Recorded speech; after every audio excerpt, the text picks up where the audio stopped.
Oh, I am a huge fan of George Carlin. And one of his bits he talks about, well, the world we live in, okay, and the elites versus the rest of us. And he makes the line, it's a big club and we ain't in it.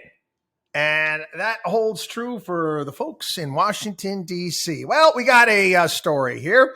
Florida Democrat sold up to $15,000 in stock in First Republic, then bought J.P. Morgan stock. And again, this all happened before the First Republic stock tanked. Again, does this surprise you at all?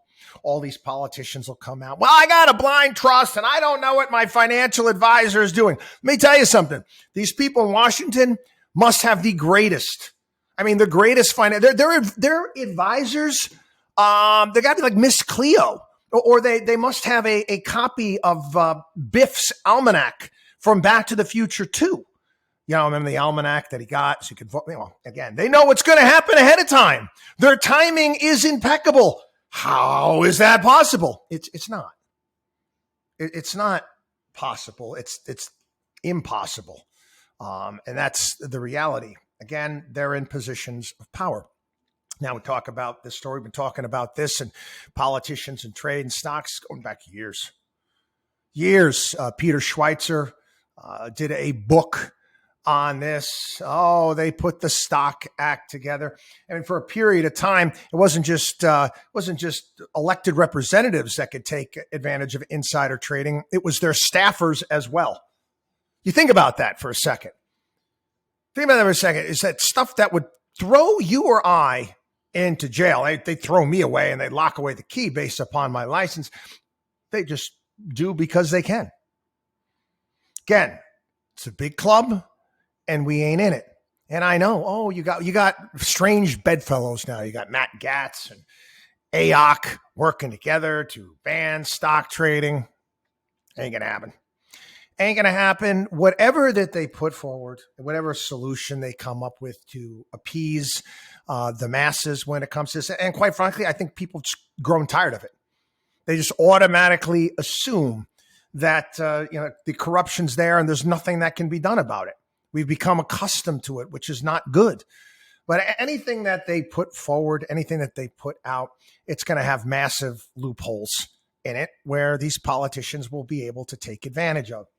And quick story, and it's a sad state of affairs of where we're at here in this country.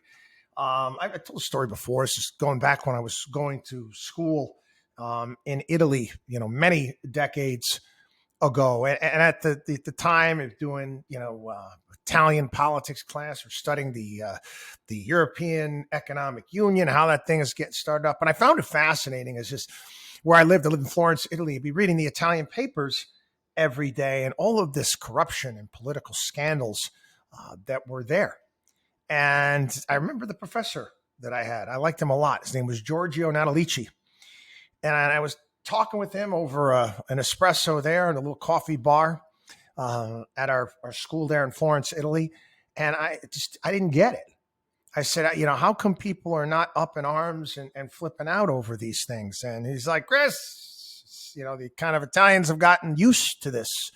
As long as there's nice shoes on their feet and, food on the table, they kind of let it go by the wayside. And I thought about that. Is that what we're becoming here? It's just we all of this stuff is just to be expected. I know Congress holds their investigations. There might be a story here or there, but nothing ever is done. WatchDog on WallStreet.com.